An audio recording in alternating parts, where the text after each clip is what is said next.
Welcome to the GMS Magazine podcast. I am Paco Garcia, and this is a podcast all about role-playing games, board games, and the people who make them.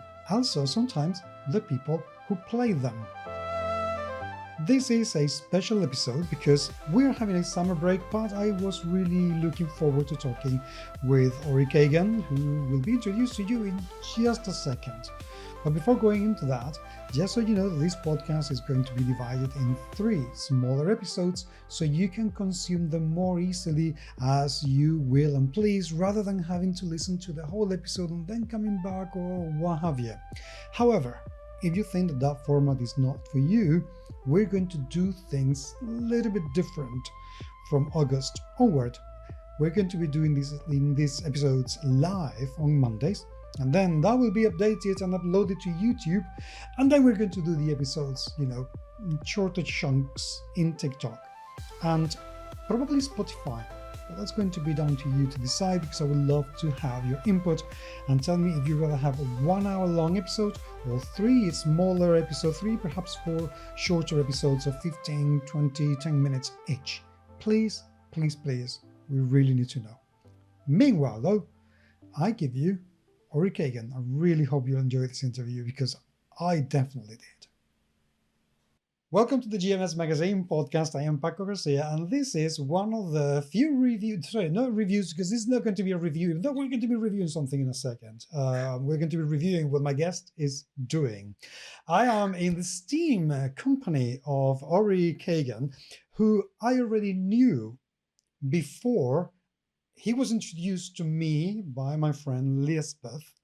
And Ori is doing something absolutely fantastic, which is helping people get the most and the best out of their Kickstarters, both their campaigns and their videos, by doing some absolutely incredible 3D and video compositing stuff. Ori, welcome to the show. Great having you around, mate. Thank you so much, Paco. Wow, what an introduction. Well, it's kind of synergetic. I don't know how to describe it, because I was looking at your stuff about a couple of months ago, because I have some friends in Madrid, and they wanted to have a video done for their Kickstarter campaign, and the person who was going to do the 3D wanted to charge them a huge amount of money, and what they did was absolutely rubbish. Rubbish. Oh no. And since I have a background in 3D modeling and animation from 25 years ago, I thought, I am going to relearn 3D and do this myself, which was a bit like, yeah, okay, Paco, calm down now. So I started to take a look at Blender, and off pops your tutorials. What made you start doing those Blender tutorial in the first place? Where are you coming from? Well, that's the thing. I resonate a lot with that story because I sort of had this same experience. I I did not come from an animation background. I used to be, if you want to go back to my childhood, I wanted to be a director. I wanted to make big movies. I wanted to go to Hollywood Uh, or that. Let me stop you there.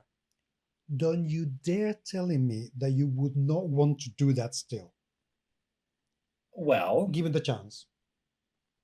would I surprise you if I say that my answer is absolutely not? Really? Okay. Yes, absolutely not. And that was, I can get into this because that was my journey, basically. I went on my own Luke Skywalker type journey, wanting to go on adventure and excitement. And I went to film school, Tel Aviv University. And there I slowly started being exposed to the reality of behind the magic of movie making. Where, I remember this. They took us on a tour to the studios that we have in Israel, TV studios, just show us around. And I was so excited. And we get there, we walk around, we're like right in the morning, 7 in the morning, and the place was filled with people holding coffee cups, black circles around their eyes, the life sucked out of them. And I'm like, where's the joy? Where's the movie magic? Where's the action? And I talked to some of the people. They said, we're here from 4 in the morning to put up the sets, and then we need to tear them down. And slowly I discovered that it was just a grueling, Mm. terrible industry. You come in, they put you at the bottom of the ladder. You need to claw your way up, and there is no incentive on letting you climb up, because then they'll just have to pay you more. They'll have to retrain you, and there's already people doing those jobs. And I've talked to big time directors, and the story is always the same. It was always a 1 in a million chance. They happened to be in the right place and the right time. So I decided this is too much pressure for me. I became an editor Mhm. because I still loved editing. I loved creating things, putting them together. I used to create a lot of Star Wars fan films as a kid. Cool. So I thought, at least I'll be able to tell stories. And the only place which accepted, first beginners in the industry was marketing studios. And then I went in and they sat me down in a chair and they said, "You see this explainer video? We want you to make 4 of these a day, every single day." This is the sort of thing that makes me want to drop an F bomb in the podcast because what the effing hell were they thinking? That's not even the worst part. Heavens. The worst part is 2 years later, I had friends there which kept me going, and I would find like my little pockets of creativity. I would from time to time try to like make like an elaborate animated video just for fun, and I'll show it to my boss and they'll be like, "This is amazing. Mhm. Can you make more of these per day?"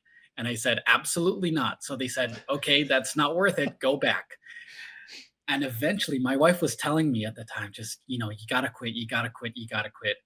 And it was too scary. It's scary to, put yourself out there. But after 2 years, a day came where my son, who was about a year old, and my wife was pregnant at the time, 8 months in.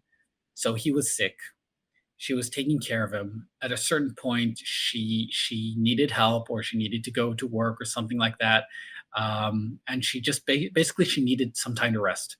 So I told my boss, "I'm going to leave early to take care of my sick kid and help my wife." And he outright just said to me, "What's going to be your next excuse?" And you said this one? So I am not an angry person. I don't usually get mad, but I did feel like how it felt like to be the Hulk. I I I I just exploded. I screamed at him, and I've never felt that amount of rage. But in a way, I'm so thankful he did that, because that thing literally propelled me out of the corporate world, out of the 9 to 5 job, to become a freelancer. And I said, "I'm just going to figure it out myself, and I'm never going to work for anyone ever, ever again." And I understand it. So how did you decide to mix it with board games? Because what you're doing is very specifically geared toward board gaming. Exactly. Why? So it wasn't right away, but I was out freelancing, looking for any jobs either with editing or motion graphics, because I taught myself After Effects. Within a month or two, I already doubled my income with projects. Okay, so it was just like, where was this? People were just looking for people that know the work, that are willing to work hard to do it, and that you don't need to micromanage them. And I found a few clients, and I did a lot of works for university, for industries like that and stuff like that. Um, and eventually, I was like, okay, I want to have fun again. There's a reason I went on this journey. I want to make movie magic. I want to have fun again. And I've been, playing board games, backing Kickstarters, and Kickstarters always need a video. Hmm. And let me tell you, the videos back then weren't really good. Well, the They were videos usually, right now sometimes are not very good either. We're getting better, but my goodness, would you still I see mean, some?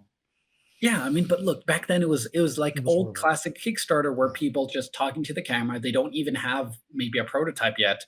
They're just saying, "Help me fund this, and maybe you'll Mm. get something." So I realized maybe I can help with that. So it started with one project that I found that I did almost practically for free because it was fun suddenly doing, Greek gods and pirates and things like that. And slowly, word of mouth started working and the demand started rising. And then, funnily enough, when COVID hit, the demand just skyrocketed. For we need to do a lot of Kickstarters. We need them now. We need videos. And I remember the day I fired anyone that wasn't a board game client, and I fully doubled down on just doing board game videos. And it just grew from there. That's quite fantastic. Why going into 3D in particular? Because Okay. I mean, given my past in 3D, I used to absolutely love it, and now it has become so complex. There are so many things to learn at the moment that just that without After Effects, which is in itself one massive discipline, 3D is a huge thing. Why did you decide to do both things instead of going and finding somebody who could do it the 3D for you? So that's circling to that story. I felt like we needed that background. I never touched 3D, and I've always wanted to. It's like something that so I downloaded Blender, which is free. Anyone can download it. And also very, very good. So if people Yeah. want to take a look at it, I highly recommend it. Oh yeah. And I had it installed on my computer, and I said one day I'll learn it. And one day I get a client coming to me, and he's like, "Hey, we want you to do the video. We saw your work. Do you work with Blender? Because we want to do this in 3D. We have miniatures. We all have all that." And I said, "Absolutely. I know how to work with Blender." They're like, "Good, because we modeled the game in Blender. We hope you can take that and just start animating." I'm like, "Yes, that does help me a little." And that was the best motivation I could hope, to learn Blender from zero and to make a pretty decent video. I mean, go look at it. It's called Night Tales. I am pretty proud of that video when I didn't know anything about Blender. And that experience really taught me that I think anyone can do this. I disagree with that. I'm sorry, but Blender is a beast. Not everybody can do it. Believe me, I know plenty of people who don't have the patience. I don't have the patience to get into it. I looked at your tutorials. I was this close. Literally, I didn't, because I didn't have enough money that month to buy the pack of assets that you have on sale, which we will talk about in a second when we go into the second part to talk about your services. This close.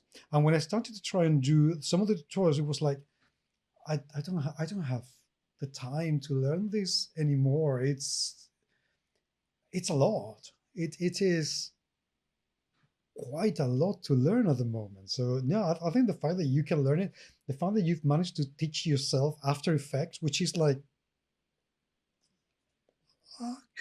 that's incredible. So, Paco, let me ask you a question. If you had a deadline by the end of the week to put a render of a game, okay? Let's suppose you're working in a game, and it's just a box, it's a board, it's a pack of cards, maybe a few dice, and you know that you have to get it by the weekend. Do you think you'll be able to do that? It depends on how many hours sleep I can do without. Because I tried. Basically, the idea was, because I did so many of these videos, I wanted to make the job a bit easier. So at this point, I'm already hiring some people to help me. So we created assets for each one of the components. All board games have mostly the same components. It's a board, it's a card, it's a meeple. So I don't know if I'm allowed to say meeple anymore. So, they can come and sue me if they wish. Please, they let them come and sue me. That would propel me to such a level of notoriety that it would be amazing. So yeah, please sue me for that. Meeple. So I created basically this kit where I can drag and drop every time. It saved me so much time. And then I said, screw it. I need to give this out to people, because if I think anyone can do it. If I manage to condense it to a drag and drop, Mhm. and all you need to know is just navigation within Blender, I should be able to give this to people to that have lower budgets, that want to create something themselves, that want to create, even designers that want to share to publishers like a nice picture of their games and they don't have the funds to produce it yet. They should have the tools to do that. And Blender is free. Mhm. This one, it's a relatively budget. It's $49. You can Yeah. get all the It's assets.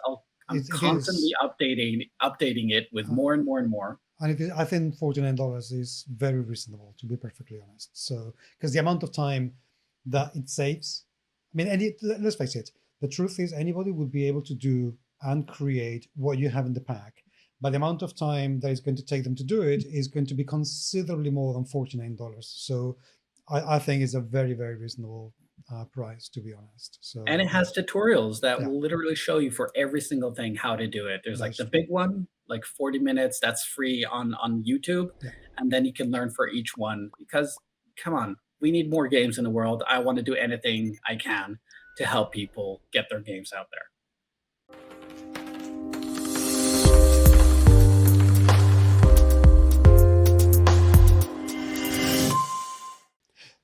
Let's go into part two of the interview, and let's talk about now your services. Ori, exactly what do you do? Because you're doing a number of things. What would be your catalog? A number of things is understating it. Yeah. I guess we could continue the story of where I was, and that would sort of make sense because not all of the videos I created were unsuccessful campaigns, unfortunately. A lot of them, I put a lot of effort. I worked like a month on a video, and then it goes up, and the campaign just, Thanks. yeah, just completely flops. Sometimes it was like not just someone like creating their game and not knowing what they're doing. Sometimes it was bigger companies that literally broke apart after the failure because they didn't have the energy to learn and redo everything. And sometimes it was people with passion projects and just it would tore my heart to see the campaigns failed. Nobody ever blamed the video, and I kept feeling bad though. I was like, I really wanted to know why those campaigns weren't working. What was the element that made campaign A succeed and campaign B fail? So I just like dove into the world of marketing, brand strategy, storytelling, and marketing, and just sales and learning as much as I can. Not only to improve my own service because I wanted to become better at sales, I want to become better at marketing my own service, but I wanted to transmit some of that knowledge to my clients who are essentially, if it's first time creators, they're building a business. Hmm. Some of them aren't even aware of that. So after I felt comfortable with what I knew and how to implement it, I started testing it out by doing a workshop before I start working on a video. And it was like, between 3 to 6 hours sometimes where we don't even talk about the video. We just talk about the game. What is special about the game? Why did he create it? What is your goal with this game? And who is the target audience? And I was completely surprised that I was asking questions people just weren't thinking about. Down to the simple one, who is this game for? Yeah. Who is this game? Who will be such a super fan for this game? You literally need to open the window, shout the name of the game, and they would come running and throwing their money at you because it feels like every game has that person. Mm-hmm. True. So what I started creating is basically this full service, which we start with marketing strategy. We come up with a plan to know exactly how to sell your game. I take that plan and I create a video out of it. Mhm. But you will take that plan and you will construct your Kickstarter page. You'll run your ads. You'll build your landing page. You'll interact with your audience. You will find your audience. But this will like basically supercharge your campaign with strategy rather than just, shot in the dark. how do you get that knowledge? Where did you get it from? Well, that's the cool thing about it. I get it. I don't need to get it from anywhere because it's already there. Mhm. The client has all the answers, and it's just a matter of asking the right questions and reorganizing it to make sense of it. It's basically, I call it creating a story. Okay. Okay, because story, I love this quote by Donald Miller from the book Story Brand. He says, stories are sense making mechanisms. The moment things are constructed in a story, you have old folk tales, and then you have Hollywood movies, which are timeless. They're helping us to make sense of the world, make sense of ourselves, of our humanity. So if we can take that power and use it to market our game, Mhm. not in a bad way, but in a very honest and this is the experience I want you to have. It's right here, that type of journey where they understand it, they understand the game is for them, and it's suddenly easy. It's not difficult, it's an easy decision.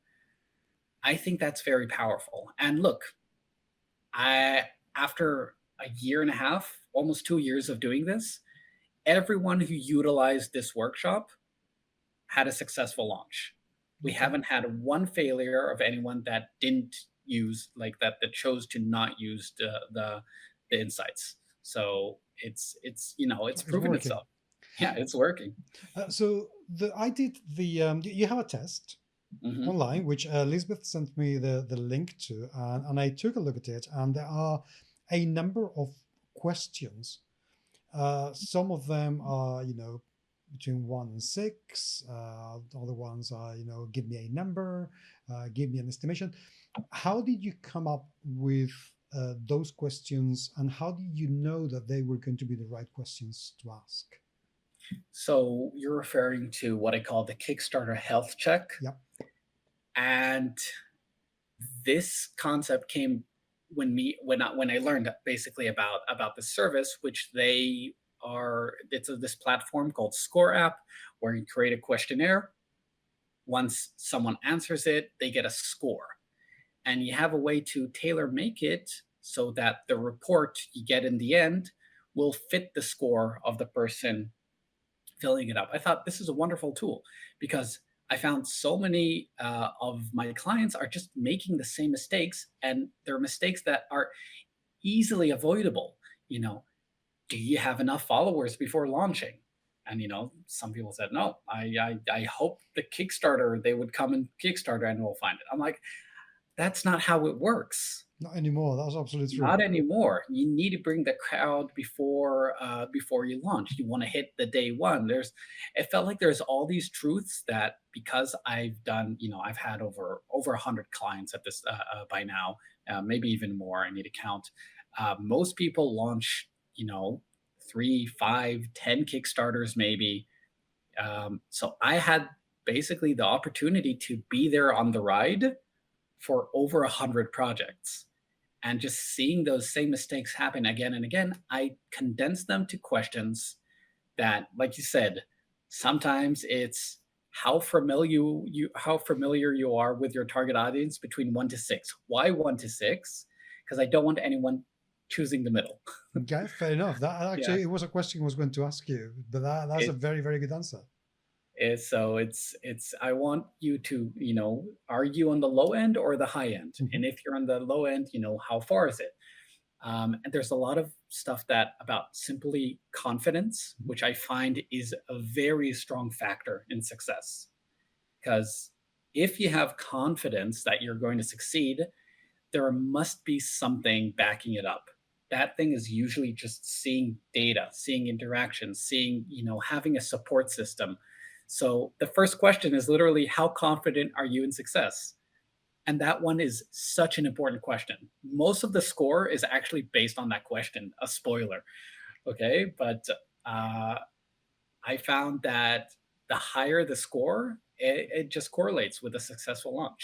I found it interesting that you had the question at the very, very beginning Mhm. of the questionnaire, because I felt as I was going by, and I was just doing some dummy thing in my head, but as I was going by and seeing the kind of questions that you were asking, like how engaged you are with your audience, how easy is it going to be for you to reach the audience, how I was thinking, the answer I gave at the beginning would be very different now, because this is Yes. making me realize that there are an awful lot of things that I haven't considered, I haven't thought about, or that I don't know how to do. Because I may not, I know, I have 100 people, but I don't know how to reach more, for example. And that is something that people would understand. So, do you think that it would be different, would be more realistic if that question was asked at the end?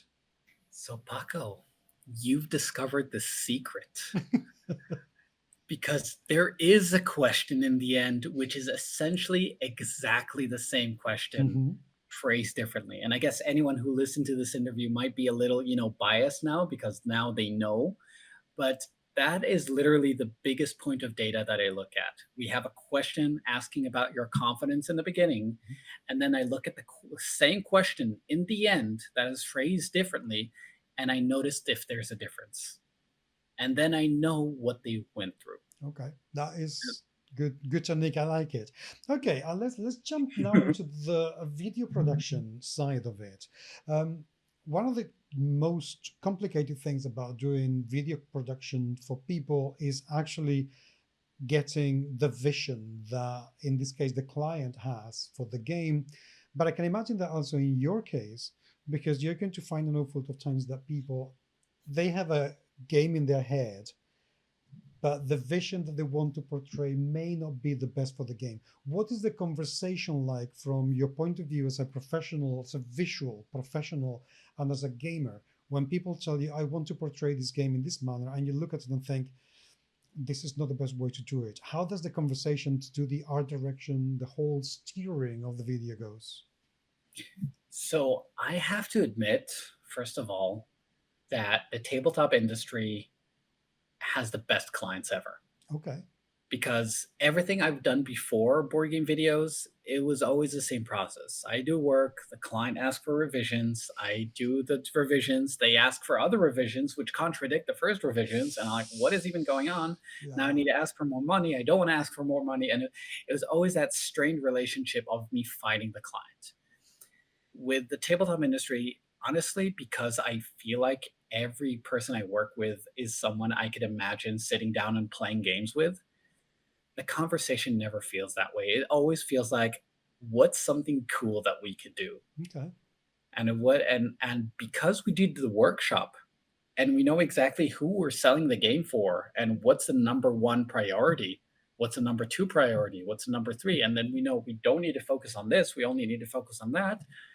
There's no tension there. We know what the story we're telling, and now it's just a matter of playing around with it. And that's when we have fun. I mean, yeah, go ahead. And how do you go about, because this is the for me, uh, being an instructional designer, graphic artist in my day job, it is very difficult to translate from the client's head to the online course that they are asking for. That is possibly, that is the most difficult thing that an art director has to do. Mhm. How, what kind of questions do you ask? What kind of process do you follow to make sure that that is the case and that people get what they have in their head, or that they have in their head the image that you think is the best for their game? So I think something I haven't, and unfortunately you don't, is I already have the finished game. Okay. Okay, I have all the assets, all the art direction, the hard work that people like you did Mhm. is already there, and it really feels. I know it sounds weird to say that. It does feel easy at this Okay. point because we're seeing the box art, we're seeing like the framing, we see the story that is written in the rule book, we see the characters, and it's just like, okay, I know what I need to do. I mean, take botany for example, which Mhm. was one of our most successful first time creators campaigns. We did the workshop. We like created the avatar for the super fan, who was called Mary, who loved beautiful things She loved flowers, and she loved funny things, and uh, uh, guilty pleasure British cinema or TV, like Bridgerton or Downton Abbey or things like that. Um, so that was just easy. I said, well, we'll give it like a little bit of Monty Python type spin to it. We'll have like the characters coming out as cutouts, going on an adventure. We'll make the environment very beautiful, full of flowers. Every frame in that video will be just a treat for their eyes, and we're just gonna have fun, and we're not gonna focus on rules Okay. because Mary is not looking for rules. Flip that on the other hand, we did a video for a game called Ascendancy, a 4X worker placement game. There, we literally said, you start this when you do this. When you start the game, you choose this, you choose that, you choose this, and this, you can do this, you can do that, you can do this. And it was just placed on a table with a simple environment and just focused on how amazing this game is, what are the mechanics that you can do, and what you need to do to win, which is basically, there's a lot of stuff that you can do in that game. It's quite insane. To finish this part of the interview, I just Sure. have two very, very quick questions. One is, how long does it take to create this video and the campaign if the customer chooses to? And B, how much time in advance do they need to tell you before the campaign launches so you can actually do the video without having to spend nights without sleep? Well, nights without sleep, I feel like I do to myself regardless. But I have kids, and it's difficult. But that's a it's an interesting question because obviously we're recording this in a point in time where I can never know what the future brings. I remember I recorded a podcast like 3 years ago, and I said, "Oh, I can turn over a video in 2 weeks, no problem." Well, I needed work back then. So the answer now is a little different. The good answer is get in touch as soon as you can. Okay. Tell me, I have a form on my website. You tell me your launch date, and I'll say if we're available or not. That's like the general question. Usually, if you want to be safe, 4 months in advance is usually good. Okay. But the thing is, it's not just because of my workload. It's again because I want you to know the strategy at least 4 months in advance for you to do everything more effectively. Because the moment you know who you're aiming the strategy at, you don't need to spend so much money and time on finding your audience, on running ads, on chasing the people. You know you're aiming at that same person over and over again and telling the same story over and over again. Okay, because that seems to be an endemic problem of board games or role-playing games, Kickstarters, because I tend to get a lot of emails, but hey, my campaign is going, could you help me promote it? It's like, you've got 10 days to go. I literally have no time to Yeah. interview you or to review anything. Oh, but I can send you the review. By the time it gets here, I'm not going to have time to read or do anything. It's very, very frustrating when people do that. But okay, you see, that's what I hope the scorecard will solve. Because if someone fills in the scorecard and they see they get a 45 or 32, they're like, "Oh, maybe I should delay the launch, see what's wrong, and start fixing it, so we don't just waste time on a failed launch."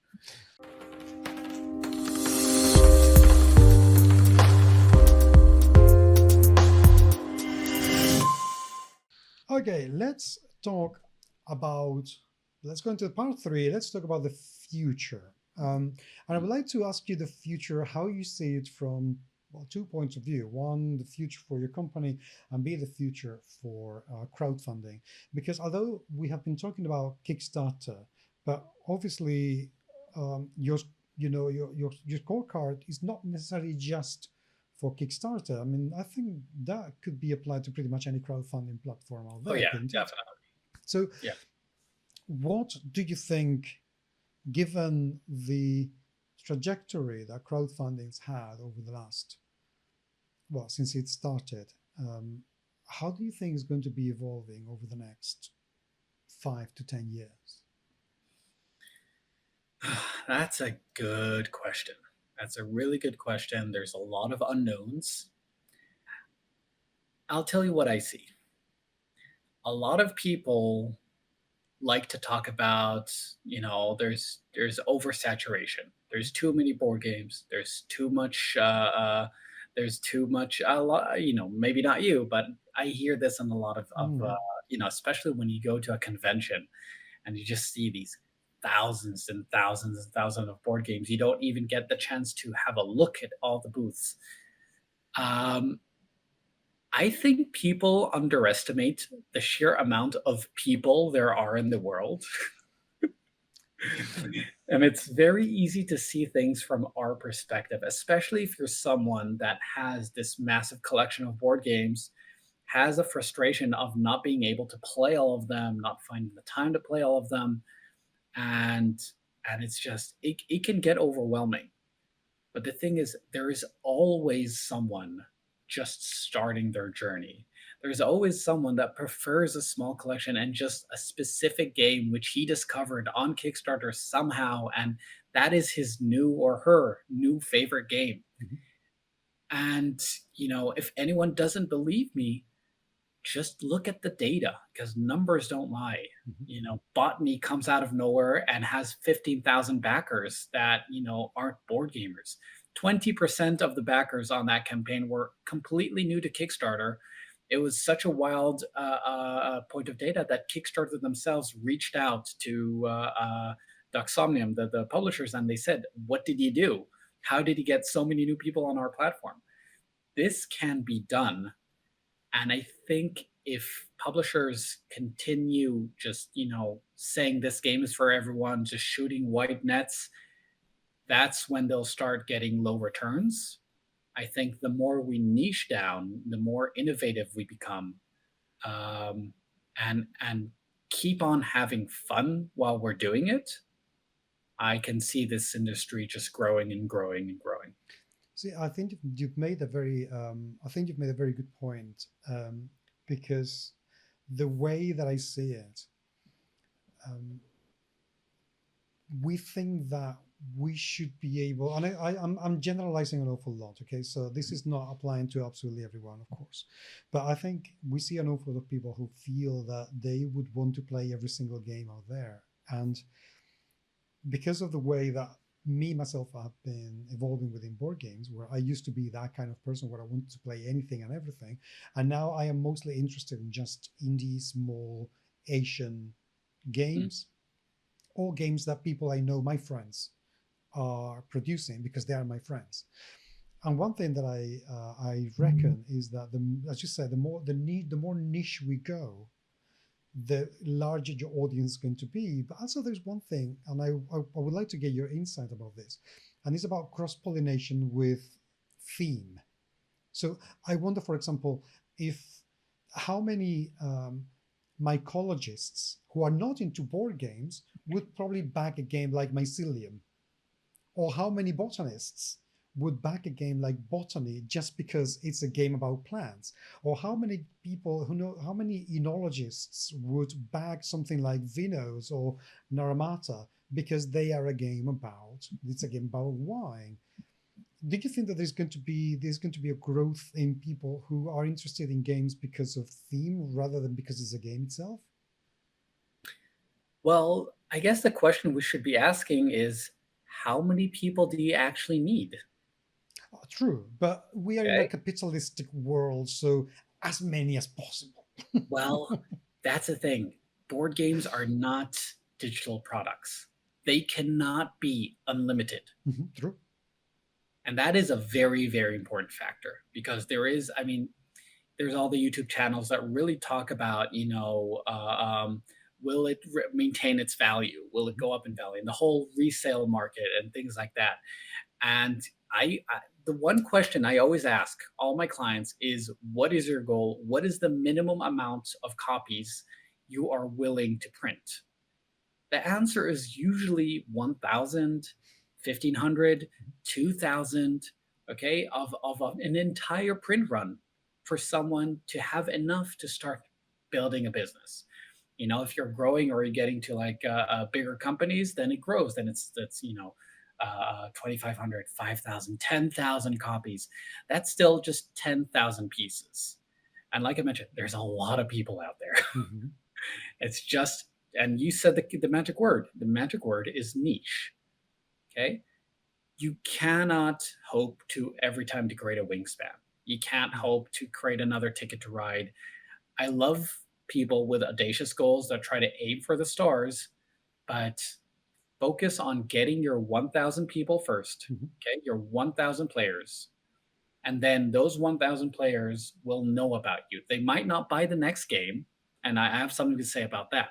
They might not buy the same next game, but there are people that will, vouch for you and will show anyone else interested in your second or third or fourth game that you can be trusted as a creator, as a publisher. You make amazing experiences, and you are someone to be reckoned with. And what about you? What future do you see for yourself? What would you like your future to be for you? So practically what's coming up in the near future is that, you mentioned how much work can I take, how much capacity. The thing is, I understood that I was taking too much work. Mhm. And I just want, every client had an amazing project, and I could imagine the video already and being part of it. The truth is, I cannot take everyone on as a client. It's a good problem to have, I know, It's still a problem, but though. it's still a problem. And that was the spark of trying to figure out, how do I still manage to give that service of the marketing strategy, but not necessarily doing the video. So I decided to build.